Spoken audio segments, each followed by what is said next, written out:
You're listening to the Colts Blue Zone Podcast with Mike Chappell and Dave Griffiths. Inside the Fox 59 CBS 4 podcast studio, welcome to the Colts Blue Zone Podcast. Alongside Mike Chappell. Happy New Year. Happy New Year to all. And Matt Adams, I am Dave Griffiths. Appreciate you all joining us with one more week to go in this regular season after the debacle, and that's the best thing I can say, that was last week in New York City. I am thrilled that I was not on that trip because I would never hear the end of it from you guys or from other people back in the sports department based on my history. But a unfortunately reminiscent result. You can't say, I can't believe they played like that. No, you can't do it. Like any Colts fan watching that game, you can say, like, just watching that game, dang, the Giants had lost 10 in a row. They were the worst team in the NFL. They're playing for the number one pick. If you're just focusing on that moment, you can say, I can't believe they lost. But if you've been a Colts fan for the past decade, it felt so you good. Can't believe it. So right. You can believe every single thing that happened on that field. The Colts come back to Indianapolis with a loss, are no longer playoff eligible. They will miss the playoffs for the sixth time in Chris Ballard's 8 years as general manager, and for the second year in a row under head coach Shane Steichen. And with all that, that might not even be the main topic that we spend our most time on today. I agree. Because something happened at Wednesday's New Year's Day. Happy New Year to all. Happy New Year, Colts fans. January 1st, 2025, a day which will live in infamy, as Anthony Richardson comes out and explains his injury that he is dealing with, his back injury. He used a four-letter word. Yeah. And not the one that DeForest Buckner used when he said, we bleeped the bed. Not one that the fans have used. Not one that the fans have used. Richardson said he has back spasms. Well, that was something that came out kind of last Saturday, when they finally unveiled what was going on with Richardson. It wasn't just soreness. He wasn't just being a wuss and not being able to deal with soreness well. And that was the perception. It was horribly delivered. And I already told Matt and Mike that I'm on it today for watch out, everybody, for reasons outside of this podcast, unrelated to the Colts. So it might come out a little bit extra today. You're welcome. But daggone it, what? So we'll do that first. What are you doing? Saying that your starting quarterback just has soreness in week 17 of the season, everybody is sore. When everybody is dealing with soreness. Say, I'm sore. You are laying him out for the wolves. Right. You are feeding him for the slaughter. You're fattening him for the slaughter. And the wolves were already hungry. Absolutely. They'd already had a taste of flesh earlier in the season. What is going on with this team and the delivery that you're trying to treat your franchise quarterback that you're trying to build up as the guy that's going to lead this franchise, right, and you're cutting him off at the knees? What's happening? Okay. Well, then they got smart, and they did put out on Saturday. It's not soreness. It's not soreness. It's back spasms, and it limited his mobility. That's all they had to say. Yes, that's it. When it came up. That's all you had to say. It's so much worse. Both are bad when you make the mistake initially, and then you have to spin it. Damage control often doesn't work, although this time, at least, again, you're doing a disservice to your quarterback. He's your guy, and he had injury prone written all over him at the time, and there's the tap out, and then you say he's not playing because he was very sore. So they handled it poorly. And then we talked to Richardson yesterday, and as it turns out, he had an MRI. He had it on Friday because this wasn't getting better. And they discovered there's in his words, a disc thing. A disc thing. Well, I'm telling you, I'm old enough to remember when a disc thing hit Shaq Leonard. Yep. And he was never the same player. Mm-hmm. And I've been told, I have been told it's not apples and oranges, but it's not nearly as severe as what Shaq had. So take that for what it's worth. That's somewhat encouraging, but also you have to take it with a grain of salt because we know how the Colts have dealt with injuries over the past 12, 13 years, especially at the quarterback position, and not being forthright at the beginning, being caught with their pants down, and then having to backtrack and reword and correct. And, well, actually, and then you trade away one franchise quarterback, and then another one quits in the month of August, and here we are in the year of our Lord 2025, and the Colts, once again, like I said, have not made the playoffs since 2020, haven't won a division title in the past decade, and like it's all connected. Like it's all connected. That meme that comes to mind of the crazy guy of Charlie from Always Sunny in Philadelphia, in front of the board with all the red lines that are connecting everything. And that's it to me. It is so true that problems contribute to winning and losing culture, and culture has been a word that's been thrown around a little bit this week, and I think we will get into a little bit of a description of what that is. Like you could have weird culture, you can have good culture and be a bad team. You could have bad culture and be a good team. It's a funny word that people the Oakland A's did. Yeah, exactly. The people throw it. That's a perfect example. That's really Billy Martin's Yankees. Yes, had a bad culture, terrible culture. It's still we're winning. And they kicked the heck out of it. The New England Patriots had a guy named Aaron Hernandez on their team.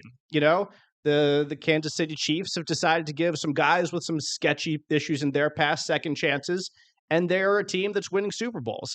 Like there are teams that have players that detract from positive culture, but they're still winning players, and you can win. So, like I think the culture debate is a strange one, and it's not one that I'm too willing to get into. We talked about the Colts of the 2007, that great culture.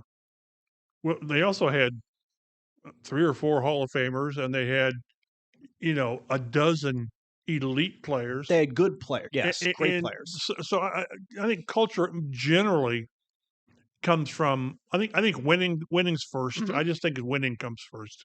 I think it's hard to build a culture if you haven't won or aren't winning. And boy, it helps to have Peyton Manning and Marvin Harrison and Edric James and Dwight Freeney and Reggie Wayne, Tariq Glenn. That's culture is great players. And that's simple. So like I said, I'm not going to get into that too much. It would help to have better players and to have players that get you into the playoffs. And is Anthony Richardson going to turn to that quarterback one day? I don't know. But the deal with him right now is his back. And they practiced today. Mm-hmm. He did not practice. Once again, this is Thursday as we're getting ready for. So if that doesn't, in my mind, he's not playing Sunday. And they had a walkthrough yesterday. And would not have been a practice. Didn't practice there. It's an estimated participation, right. which you don't have to estimate. He didn't do anything. He didn't do anything. Didn't participate in the walkthrough. And if you can't participate in a walkthrough, which is exactly what it sounds like, so he's not practiced now for 5 or 6 days, depending on what you want to count. Their Saturday when they do a mock game or whatever prior to the game. So anyone who if you're the bettors and you want to take the prop bet on AR, I bet on him not playing. And that brings us to him missing another game. He's going to go through 2 full seasons in the NFL and play in less than half of his games. I mean, he played in he will start 15 games. Start 15 games of a potential 34. Right. So that is 40-something%. My math is never which is close perfect. to his completion percentage. It's close to his completion percentage. Yes, it is. Which is not good. Neither of them are good. His completion percentage or his starting percentage. This is not piling on. No. This is the player that last year you determined that you believed he could lead this franchise to where it needs to go.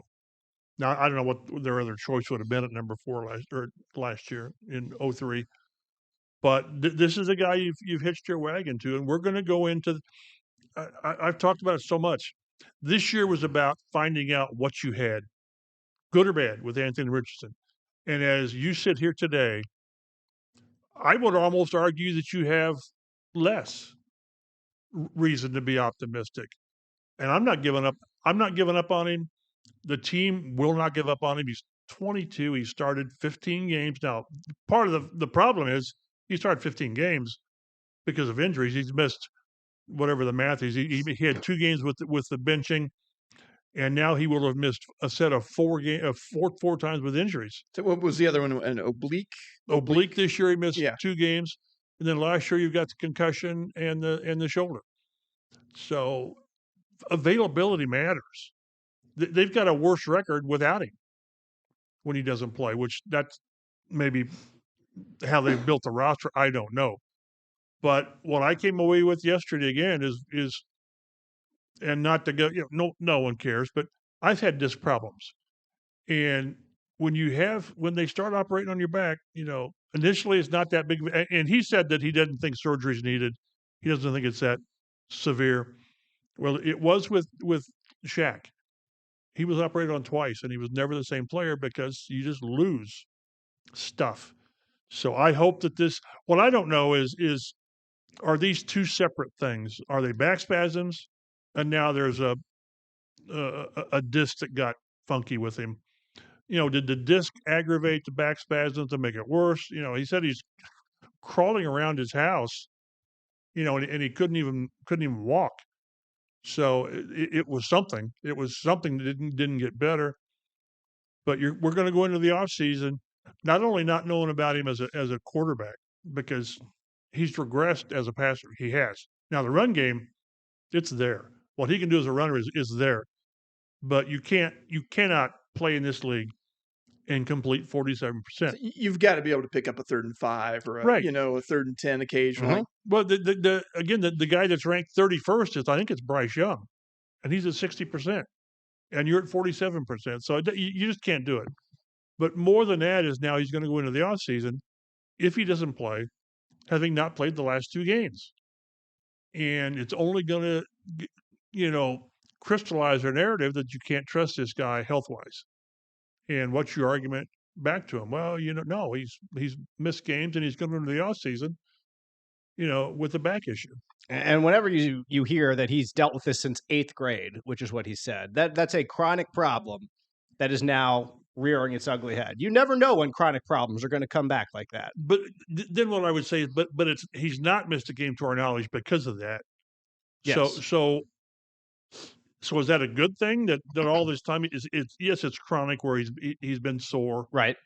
But not to the level of missing games. I mean, the way that all these teams put players through the combine, if you've got any owie from any time, they MRI you. So everybody had to know to some level that although a disc can flare up, it could have been nothing, 6 months ago, 2 months ago, or whatever. But I can't believe that the Colts all of a sudden are surprised that either their spasm. Again, if this has been since the 8th grade, it's got to come up in discussion as much as things go on at the combine. So you asked the question, and you kind of addressed it there. You said the Colts aren't giving up on Anthony Richardson. Is that kind of how you feel it is as this season comes to a close and next year's? Two things. Yeah. He's 22, and again, I swear, and I've said this before in here, if we're sitting here, when we're sitting here next year talking about this team, and one of us mentions, well, he's only 23 and he's only had 15 starts. We're in trouble. Smack us. Just smack us. Get one of those fingers and you smack us, because at some point, and we're getting there if we're not there, I can't use that as an excuse anymore. I just can't. But I don't believe you can give up on someone who is 22, who has shown really good talents, the deep ball, the run game, but he can't complete layups. And as Steichen deserves criticism for this year, he's regressed. I've always said is how hard has it been for him when you can't complete a 6-yard pass on first down? So it's not, instead of 2nd and 4, it's 1st and 10, or 2nd and 10, or you have a penalty and it's 2nd and 20. I think the fact that the quarterback hasn't played better makes it hard to game plan when you just can't expect that he's going to complete these wide open passes. To me, if you're saying Anthony Richardson is going to be back next year, that means Shane Steichen is going to be back next year, because next year is Anthony Richardson's do or die year. Correct. Do you want to make him learn an entirely new offense before his do or die year in the NFL? Well, do you? If you bring the answer is no. Not especially no. If you bring in a new coach and a GM, they may say, I never liked this guy, which probably not is going to happen. And whoever whomever is the coach and the GM, you bring in quarterback competition for Anthony Richardson and Justin Fields. It's not going to be a great group of players. Mm-hmm. Sam Darnold is not going anywhere. He'll be at worst, he'll be franchised. Right. And then who? Kirk Cousins. Kirk Cousins. Please no. We've got somebody in the newsroom joked today. Bring in Kirk Cousins. Jameis Winston. J-Boo. The one that makes the most sense is Justin Fields. I don't think Pittsburgh invests in both of them because they will have to do something next year. And Justin Fields probably replicates the skill set of your quarterback. But you go into the offseason and OTAs and training camp with this job is open. Earn it. I saw somebody in a story, I think James Boyd with the Athletic, that some anonymous exec, which I hate to use anonymous sources, but I trust those guys like I trust myself. If I use a source, I trust the source, and my bosses or whoever have to trust that I do. But they were stunned last year when Richardson was voted a captain as a rookie. Based on what? The fact you're a quarterback? So, and I think too much has been given to him. And the fact that they benched him mid-season because he didn't have the proper commitment to detail. I can't remember how they put it exactly. That's partly on him. Like, really? You didn't understand that you should be there? But that's enabling. That's the team didn't hold him accountable. See, that's a franchise problem, right? And that's a problem. If you saw that he wasn't doing things, and we've had guys talk about guys being late for treatment and meetings, and they get fined. But why are they late? What you were late today. I was late today. You had reasons. I had problems. Yes, I had reasons. But the NFL and NBA, that's different. It's just you're in the building, and it's like being late for your classes in high school. Those guys dilly-dally around. These guys run a tight schedule. Their day is laid out for them. You know where you're supposed to be, whether it's lunchtime or receiver room or whatever. So that's I've always thought those were with Richardson. That's to me was more concerning. Now the injury, to get back to where we started, anyone who's been around, you cannot just dismiss a disc injury. You can't. You start talking about the back. Again, I've been told it's not as bad, not even close to bad as Shaq, but it's still a disc injury, and there's a likelihood he's not going to play this week. Right. And you're faced with having an injury-prone quarterback right now. That like, can you say anything else right now? No. Not really. Like, you have an injury-prone quarterback who is it better that he's all four of the injuries are different ones, or would you rather? Is that worse? Yeah, exactly. Right. I'm not the doctor, so I'm not. I don't think it's good. Would you rather it be consistent hamstrings? Right. I don't know. I don't think it's good either way. No. So if you say better, it's choosing between two bad options. The guy is not playing. Period. But since our focus is now in some sense shifting to next year, I think your thoughts about just make him earn something is a wise thought. Like, don't just hand him the reins and say it's yours. Did he earn it last year anymore in training camp from Minshew? He didn't really do much. That's what I'm saying. Yeah, like they wanted him to be the starter, so they made him the starter. Like, if you were watching in training camp last year, there was no obvious reason, correct, why they made him the starting quarterback, except for he was the 4th overall pick. That was the reason. Right. There was no on-field specific. I remember we reason. Talked to Minshew that day, and he wasn't real happy about it. No, he was a good soldier, but he made it sound like, I don't think so. Right. And if you're looking at play, he had every reason to have that opinion. So, if Richardson is, you think, going to be back, and if we think Shane Steichen is going to be back because Richardson's going to be back, that brings us one step higher on the ladder. And that brings us to general manager Chris Ballard, who for his 8 years, as I mentioned before, in Indianapolis has made the playoffs twice. The last time was in 2020. Andrew Luck and Phillip Rivers. And Phillip Rivers were your two quarterbacks. A couple times you have flamed out in spectacular fashion at the end of the season, multiple times. And a couple times the whole season has been a gigantic flame out. 2022? 2022 specifically comes to mind in that. High hopes that year too. Mm-hmm. And not good. Not so good at the end of the day. Decisions have been made to build the team the way it is. And this team, the way it is, has, as DeForest Buckner put it, bleeped the bed now twice within the past 3 years. That same quote came up after the 26-11 in Jacksonville. Uh-huh. So, yep, he just pulled out an old script. And exactly. And I'll say this once, and we do not have to stay here at all. We absolutely don't have to stay here. But you had to know that something like this was coming from me if you're a loyal listener to this podcast, and you guys specifically.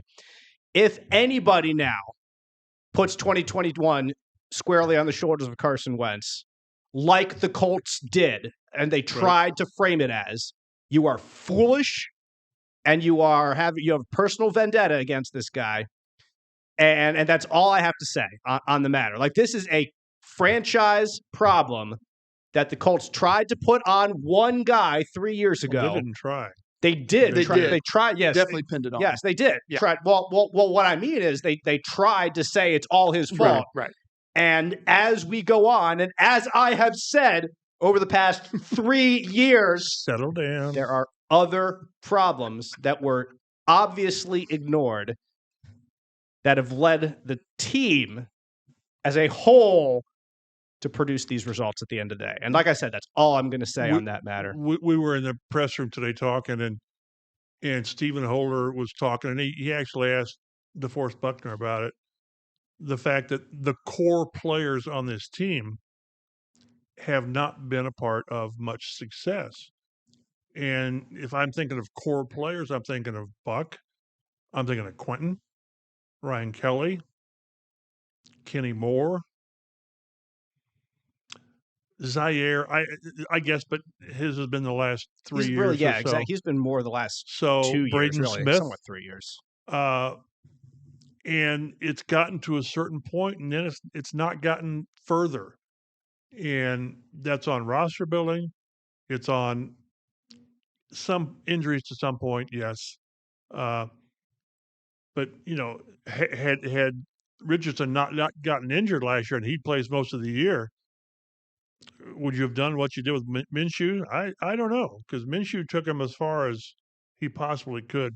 This is a core problem. That's why the culture thing is, I think it's a distraction. Mm-hmm. They're not good enough. They're not good enough. And what's crazy, it's just crazy how the league works. The Colts have more Pro Bowlers than the AFC East. They've got 3. Buffalo's got 2, and New England's got 1, and that's it. So because the Jets and Dolphins, right? Zero Pro Bowl. So I don't know. It's they're not good enough. You start working your way up the ladder, and I do believe Richardson will be back. I hope it's not things are given to him because he hasn't earned it. Mm-hmm. And this isn't a pile on anybody. This is sort of stating facts. He has not earned the right to be considered the unquestioned, unchallenged quarterback next year. He hasn't. Steichen, I've thought since they drafted Richardson that Ballard, Steichen, and Richardson were tied together. They flew or they crashed.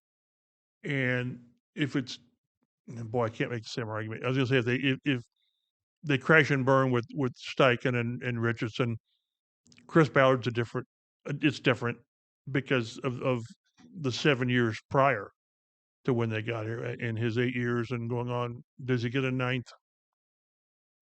My gut says yes, and that's going to anger the fan base. Mm-hmm. It just will. Mm-hmm. And I understand it. I do too. If I'm Jim Irsay, yeah. I want my fan base angry because when they don't care, you're done. That's true. They are angry. You want angry over apathy. You get apathy, and it takes you 2 or 3 really, really good years to get them back.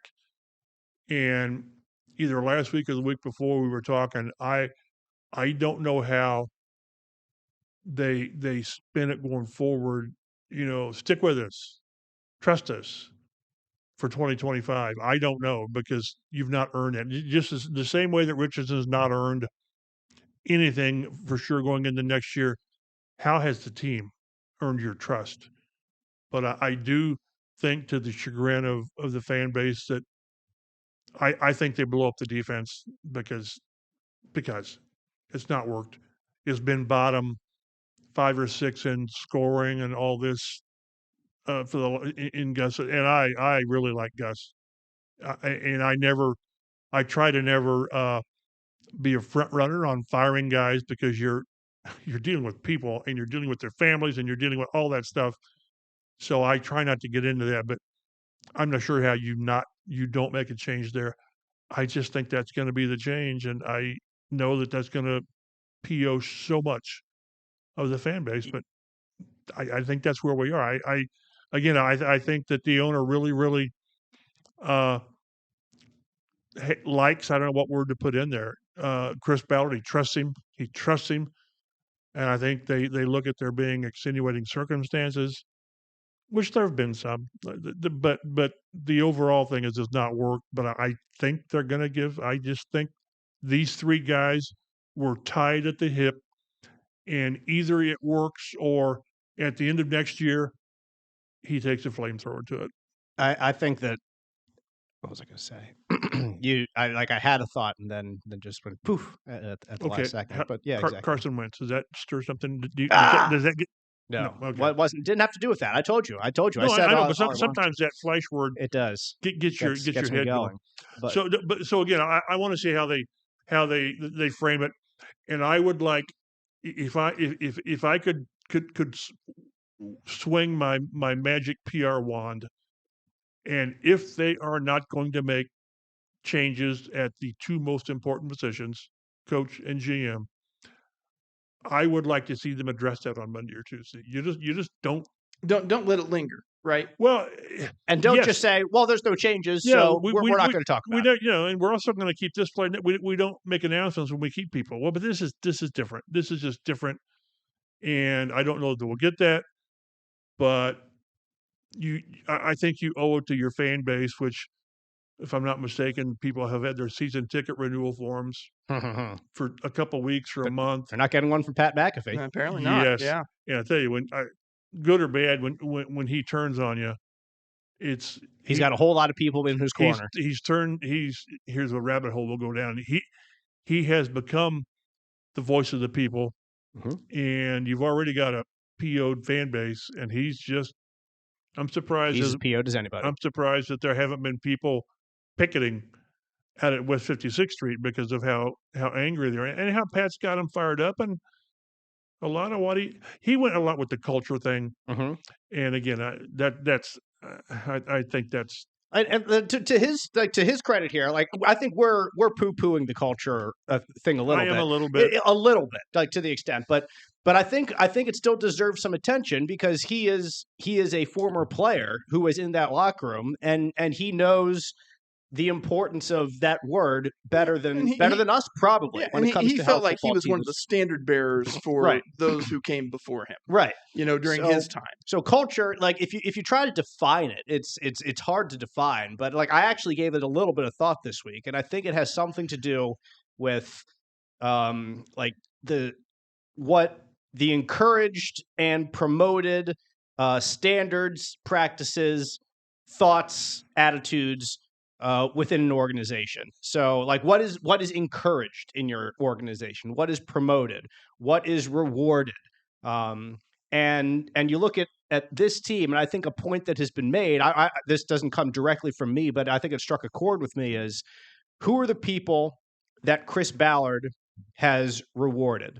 So the guys that he has given contracts to, basically. That's how you say what that's how you reward things in the NFL. Right. That's you give the money to the people you want others to follow. Right. You've given money to guys like Quentin Nelson, Zaire Franklin, DeForest Buckner, who are very good players. Kenny Moore, very good players in their right. But what have they won? What have they won? So when you give money to these players, you're not giving money to winners. And I think that comes across as pretty harsh. But what have you won is what I would ask. DeForest Buckner's been at least to an NFC Championship game, I think, during his time. He's been to a Super Bowl. You're right, during his time in San Francisco. The year before he came here. I think he's the only one in this locker room who has been to at least a championship game. There might be one other. I'm not positive about that. But I think he's the only one that's been that far. You give money to all these other players, Braden Smith and Michael Pittman Jr. Shaq Leonard. What have they won? What have they won? And it goes to something that happened. I think this is what Colts fans get upset about in part every offseason when Chris Ballard signs his own and doesn't look elsewhere. You're giving money to guys in your organization who haven't won anything, and you think, oh, we think they can win something in the future. When there are other guys out in free agency who have won things, and you're not paying them because, well, they're expensive. Darn right they're expensive. They want something. Right. Look at a guy like Danielle Hunter in Minnesota didn't win anything, but what he did win, he beat you in that awful game in Minnesota. 33-0. Exactly. But you look at what Chris Ballard has done and you see what he hasn't done. And there was a line with Hunter that he wouldn't cross. And he went elsewhere to Houston, who won another division. Not that they're all that spectacular, but they won a division. They still won the division, man. They faced the Colts twice, and they beat them twice. They have begged someone else to win that division the last 2 years, and no one's been competent enough. Chris Ballard tried to trade up in the draft. We know this from watching Hard Knocks with the Giants. But he wasn't willing to go to the length that they would consider. Now, that's the only thing we don't know is who was it for sure. And probably neighbors. Yes, we're like 90% probably sure. Neighbors, but also were the Giants simply not moving? That's quite possible. It's possible but no. From that discussion on Hard Knocks, it didn't look like they just said absolutely not. It's like we're not even taking the call. It looked like they actually thought for a second. They evaluated. I think the Ballard offer. told us that he sort of offered more than he believed he would offer. Mm-hmm. So it's not like they said, well, let's just do that. I think they really made it strong because he called it, what do you say, very, very, very, very strong attempt to move up. Mm-hmm. So, yeah. But he said no one was trading down. And I get that. Right. But that could be loser's limp. Saying, well, no one was trading down, I guess. Well, no one was trading down with what you were trying to trade up for. True. That's definitely true. Right. So, you've made these overtures because you realize that your team needs improvement, and you're just not willing to go far enough to make that improvement. And I think that's what frustrates Colts fans, is they see the deficiencies that this team has. They see the problems, and they're just given the same bowl of ingredients over and over again with, well, I guess we didn't spend $50 million on Danielle Hunter, so we can re-sign Grover Stewart and Kenny Moore. And they gave Danielle Hunter's money to DeForest Buckner. Exactly. For the most part. To Buckner. So all those guys would not have been back if they had signed Hunter. I don't know exactly what combination would have been back, but all of them would not have been back. Correct.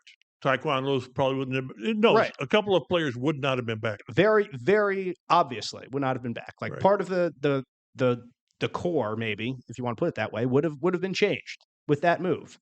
But if they roll it back with everybody but the defensive staff, whatever that entails, bring in a new coordinator. I mean, he's going to bring in his own guys. Exactly.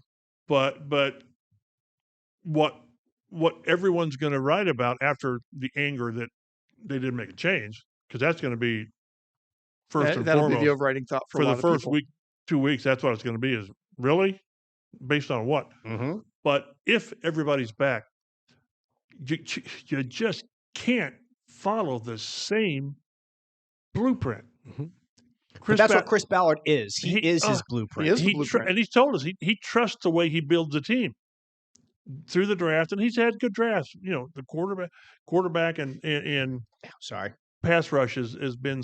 I don't know if you call it a blind spot, because I don't know what they have with Latu. I don't know. 4 sacks and 3 forced fumbles. 4 sacks isn't that great. 3 forced fumbles not too bad, but I think he's faded late. Yep. Maybe he hit the old Rookie wall? Because people need to keep in mind that when rookies hit the rookie wall, they don't have time off from their college season. They're just going. But there has to be some understanding that, okay, I'm going to post it later today probably with doing a story on their free agents coming up. There's not a lot on there. I mean, there's a lot of guys that are going to be free agents. You say, okay, we'll move on. But doggone, there are holes that's got to be addressed that 6 or 7 draft picks won't, and you have got to be active in free agency. I'll tell you who looks good is that Penn State tight end, Tyler Warren. How much have you seen him? I don't know, but I saw him a couple times this year. I've seen 2 or 3 tight ends. Oh, tight end. I don't know if the 12th. I think they're 12th right now. Right now, they would be 12th. It'll shift depending on where things shake out this weekend. Lose to the Jaguars, it'll shift a little bit. Maybe get them up a couple spots. Then everything we've been talking about will be wrong. Right. But boy, you look at this team. They need a corner badly. They need a corner. Safety, yes, but tight end, my goodness. Is the first round too soon for a tight end? Brock Bowers is pretty darn good for the Raiders this year, but I don't think there's a Brock Bowers in this draft. No. And I still wonder if the Raiders don't take him at 13. Do the Colts take him at 15 instead of Latu? I would lean towards, as much as you need a tight end, I still would lean towards the premier position. That's what Chris Ballard would do, like go in the trenches. You think, right? But it's got to be tight, and then safety, and then you can start going through. But it's got to be that you can't sit still and not bring in plug and play players, because you have this roster needs it badly, and if you're going to give Chris Ballard and Shane Steichen a chance to get this right, then you've got to give whoever the defensive coordinator is. If it's Gus, they didn't give Gus a full complement to play. They kept saying, "Well, we're going to try these guys in the secondary," and try they did. Well, we're gonna try this rookie. Like, as much as like you like Latu, what they did at defensive line was puzzling in some sense, because they let Nate Ollie go. The guy who had been their coach for everybody had a career year, 51 sacks, most of the Indianapolis era. Yep. Like, we're gonna see you later, Nate. Like, thanks for your services. Take care. Where'd he go? He went to Houston, which I posted this on Twitter. If you follow me there at DaveG_sports, follow Mike as well at mchapel51. Follow Matt at Statomati. But I posted that, like, the Texans made an improvement from last year to this year, and part of that is getting Danielle Hunter. But they also let go of Jonathan Grenard, who had 12, 13 sacks. A great year for him last year. So they are considerably better with Ollie over there, coaching up their defensive line. So I don't know what the Colts were doing there, getting rid of him this offseason. The evidence suggests that it was the wrong decision. And of course, you lose Samson Ebukam after he had a career year. That's going to be part of it, but that doesn't help. But this defensive line this year, look at what they did against the run game too. It was not a good decision to do what they did with the defensive line, and you can tell that based on results. And that's part of that is a Chris Ballard decision on what he wanted to do with the defensive line, like letting or allowing Gus Bradley to let a good coach go. Well, they do that, and then they extended Kwity Paye. They extended Kwity Paye. So next year you're kind of locked in with him as well, which I think he's a good player, not a great player yet. We've said that you can have a Jabal Sheard, like that's fine, right. Like they're good players. Well, you better have but you need somebody else. Like you can't just have Jabal Sheard out there. Yep. You need someone else to get those 10, 15 sacks, whatever it is, from the other side. So DeForest Buckner can't be your top sack guy. He just can't be. Yep. And he has been. You say in the much too early draft analysis, I went around a few websites today, see where the Colts were, 12th, and some of the sites, cornerback, obviously, safety. A lot of them say edge rusher. Say the Colts could still use that. Interestingly, a couple of websites listed quarterback as a draft need, which is interesting. Who are you going to get at not 12 in the first or round. move up? I mean, not in the first round. Yeah, sure. There's no way they get a quarterback. I would hate to be. It's not a great class anyway. A team at 1 who right now it's New England. Yeah, it is New England. They'll move out of there if they can. Yeah, they control their own destiny as long as they lose. Right. Well, we've seen what other teams do in that situation. Right. Exactly. But I'd hate to be a team that desperately needs a quarterback and to have the first or second pick this year. Yeah. I This is just would. just not the year for it. Cam Ward, maybe. Sanders. Is he the second pick in the draft? Travis Hunter is probably a better prospect. You think so? Yeah. And then maybe next year is better. I don't know. So that's one thing I always keep in mind too. If you want to just take a complete flamethrower to this franchise and get rid of Richardson, okay, then who's your quarterback next year? I mean, you've got to have like you mentioned, you just can't get rid of people because you got to replace them. Mm-hmm. So, but again, as I mentioned, if everyone's back in a decision-making role, you have got to, at the very least, tweak. And tweaking is not even a strong enough word. Yeah. Your approach to how you build the roster. You can still have your principles, defensive line, offensive line, but you have got to be flexible enough to address things that you really need that you're not going to get in the draft. I think people have seen enough soft zone coverage to suit them for a while. Right. Mm-hmm. They'd much rather see something else for the foreseeable future. It's the old definition of insanity. Don't keep doing the same thing and expect different results. So what, like, again, and I've mentioned this before on the podcast, if you're going to go into another year with Anthony Richardson as your quarterback, Shane Steichen, whatever, is your head coach, and Chris Ballard is back for a ninth year in Indianapolis, like, if there's going to be some change, like DeForest Buckner said after the loss, like there needs to be some changes around here.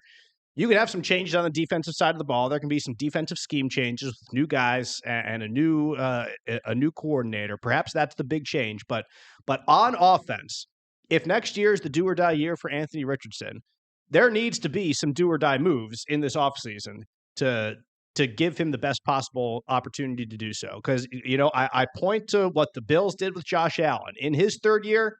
They went out, they got Stephon Diggs as a number one wide receiver. He said, no excuses, Josh. What you got? And turned out that he did pretty well. With Jalen Hurts, the Eagles, they went out, they traded for A.J. Brown, which Colts fans can say thank you so much for taking A.J. Brown twice a year away from the Titans and sending that franchise, that move, down into the gutter. Yeah. That move, you can point to that move. Absolutely. And say the Titans went right after they made that decision to trade away one of the best wide receivers in the league, which I still can't believe they did. But as someone who grew up in Philadelphia, I'm not complaining about it. But that's what they did for Jalen Hurts. They said, Jalen, no excuses. We got you guy. A.J. Brown, you got Devontae Smith. What you got? He took him to a Super Bowl there and nearly won, if not for stupid turf and lousy refs and stupid Chiefs and all that. Anyway, like there has to be an ultimatum based on your moves this offseason if you're the Colts. If you're bringing back Steichen, if you're bringing back Ballard, like there needs to be some type of massive improvement to the offense where there is no excuse for Anthony Richardson. Can bringing in a difference-making tight end be that, or are you talking receiver? I'm talking receiver. And I think I point to what Chris Ballard tried to do last year and trade up from Malik Neighbors. He looks at this roster, and he knows, in spite of Michael Pittman Jr., who he really likes, he knows that it lacks dynamic playmakers on the outside. And that's why he tried to go up and get Neighbors last year in the draft.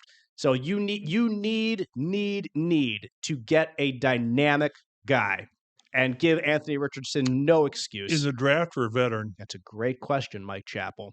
And I think that that's something that you need to evaluate very closely. And I think a veteran would be best because it's someone who's done expensive. It. And yes. Yes. I'm talking $25 million expensive. I'm not shuddering at that. You're right. You are completely right.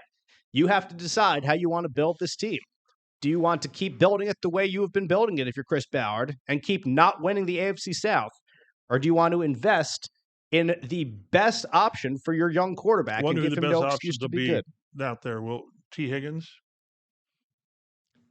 I mean, the guy's probably earned himself some. He's earned himself money. some cash, that's for sure. And can the Bengals keep him? I don't know. I don't know if they can. They've paid Burrow, they've paid Chase.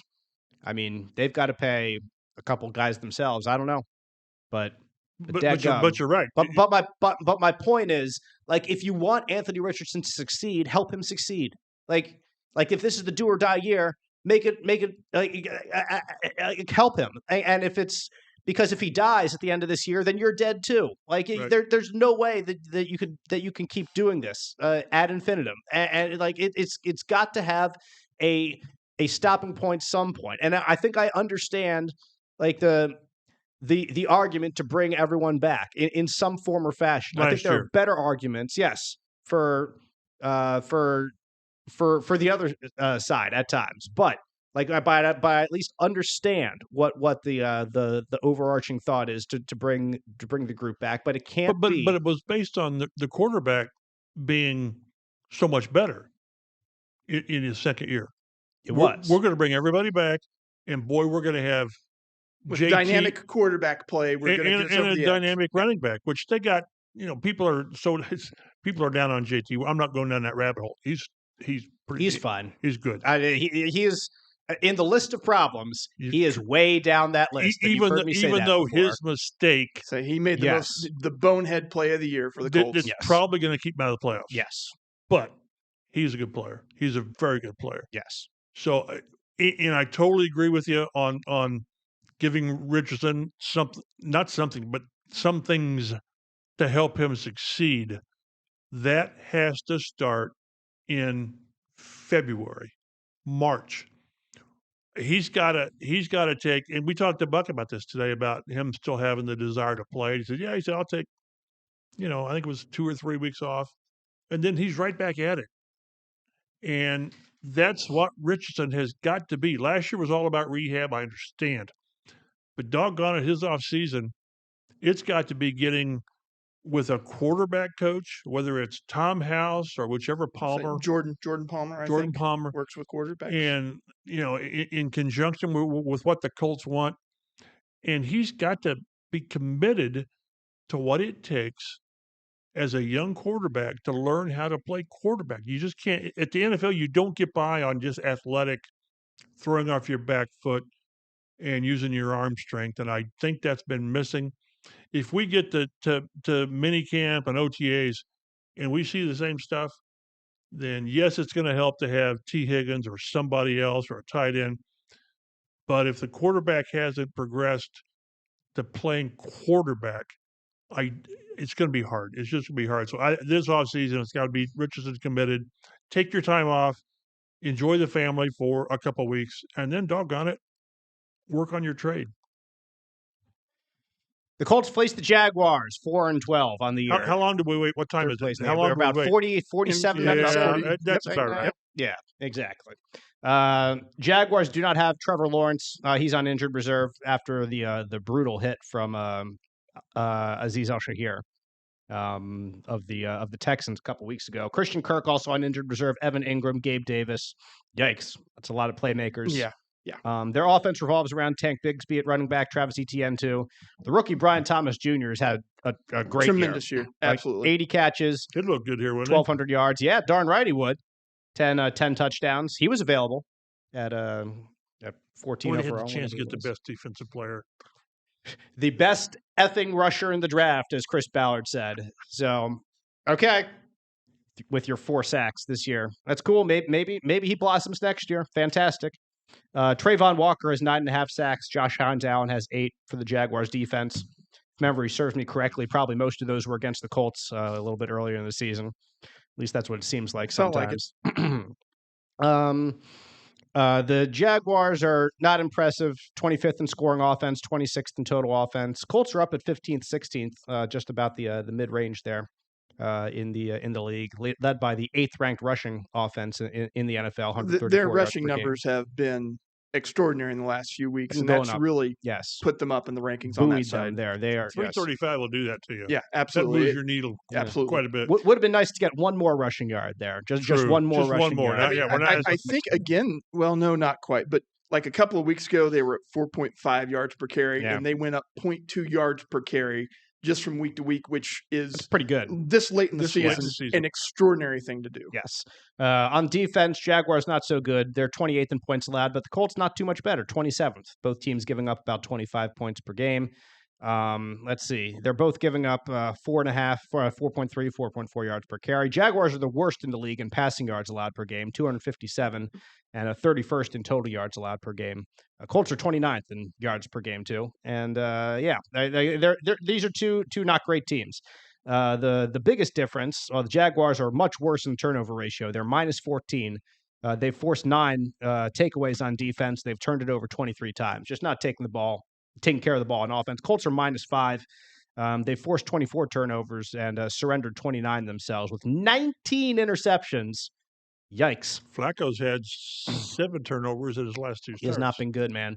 Like 4-1 with the Browns last year, 1-4 with the Colts this year as a starter. Not what you wanted in that, which is another topic entirely that we just don't have time to get into. Colts actually won the time possession battle last week. I think they probably rose 1 or 2 spots in the standings. They're 30th now in the league in time possession, 27 minutes and 30 seconds. The Jaguars themselves are dead last in time possession at 26-53. So this could be a week to decide the time possession. The crown, the champion, or the opposite, the movable champion. Object against a resistible force. Yes, exactly. So it's going to be a fearsome battle on the turf at Lucas Oil Stadium at 1 p.m. Sunday. Kickoff on Fox 59 if you're in Central Indiana. The game opened with the Colts as 2-point favorites. They're now 5-point favorites. Based on what? Boy. Lots of money going on the Colts, chap. People love the Colts in this matchup with the Jaguars for some reason. I don't. I don't know. I've said this is going to show you who wants to play. Yep. Who do you want in your roster next year? Mm-hmm. Because this is going to be tape. It's going, and if people see guys half-ass and whatever, loafs, as Matt Eberflus used to call him. Matt Eberflus was a pretty good coordinator. Not too shabby. But yes, and that it's important for Zaire to get the tackle lead. It'd be cool if JT got 1,400 yards. That would be tough. What's he got? 12 something? Yeah, it's like 12. 1264, something like that. 140 is not out of the picture for him. 1254. 1254. So he could. Yep. So I think at this point, all during the year you're team driven, but knowing that if you succeed as an individual, you're helping the team. So I don't know what other motivations are other than this is your job, and if you're not here next year, you want to have good tape when you go in to talk to GM for whomever to say this is what I did. But at the same time, comments, or I guess human nature plays in, and if you get down a certain amount, you just kind of make a lot of business decisions. Mm-hmm. And I guess the team that makes the fewest business decisions wins. I'll go first. Matt, you go second with your prediction. Chap can go third. The over-under, by the way, at 44 right now, which is not a very big number. I saw that the over-under for Detroit and Minnesota. Minnesota is like 56. Yeah, it's going to be a fun game. It's a big number. Yeah, that game's going to be division. fun. Yeah, I sincerely hope so. But anyway, I joke about it earlier, the Jaguars winning, but I don't think the Jaguars win this game. I do think the Colts win. They're at home. Like they lose to the Jaguars on the road. They don't always lose to them at home, for crying out loud. It's not the same. The curse is not necessarily here. When Jackson DeVille repels from the top of the stadium at in Duval County, that's when you can call the game when the Colts are playing the Jaguars, but not in Lucas Oil, my friends. I think the Colts win. I think Joe Flacco plays quarterback. I think they win. Let's call it 28, 29. It needs to be a weird number. It's not going to be just 4 touchdowns. 29 to 22. Colts win this game and close off the season. Start 2025 off on the right foot, and who knows what foot they're going to be on it after this week. But Matt, why don't you go next? We'll never see it, but I'd love to see him give Sam Ehlinger the start. Sammy. Somebody mentioned it in the press room today. Just why not? The game doesn't matter anything. Why not? Yeah. You know, Richardson's probably not going to play. You know what you've got in Flacco. Anyway, that said, I'm going to go reluctantly with the Colts this week. I'm going to say 24-13. Let's make Jason Bean the starter at quarterback. There you go. I know one member of the media that would love that. But anyway, Chap, what do you have to say? 27-17, Joe Flacco. I don't want to consider this team. They're already playing with fire on getting the owner to go nuclear. They are. So don't give him another reason. Accept the booze that the fans are going to give you, whatever fans show up. There's going to be paper bags over the heads, I think, in spite of 8 wins. But it's understandable because the 8 Possibly wins have to be taken into the context of that we saw. Right. They win and they finish 8-9, and Shane Steichen's a 500 coach after 2 years. I think there are going to be plenty of good seats available, Mike, as you and I sit down to. I'll make one addendum to beseech the fan base. Mm-hmm. If you're a season ticket holder and you're not going to go because you don't like the product, don't burn your tickets. Find a boys or girls club. Find an outreach for kids and give your tickets to these kids who would love to go.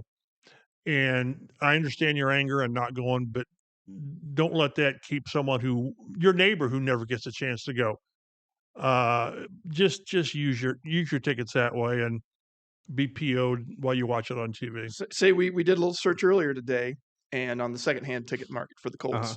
And some of those tickets are going for $15, which is kind of preseason prices. And you got a couple of factors for that. One, the Colts have been a disappointment this season. Some people are just done with them. Second, the opponent, Jacksonville, which is not going to be a draw. And then third, we do have possibly a snowstorm coming. It's true. On Sunday as well. So some people are just like, I'm just not going to go to the game. So open the roof is what you're saying? I would open love, the roof and say that's love, why the crowd wasn't very good. Yeah, make it fun. Make it fun. I would love that. I'd love to see that. Come on. Well, we'll find out what Jim Irsay decides to do this weekend as the Colts host the Jaguars. 1 p.m. kickoff, Fox 59 in Central Indiana. We sure appreciate you listening to us here.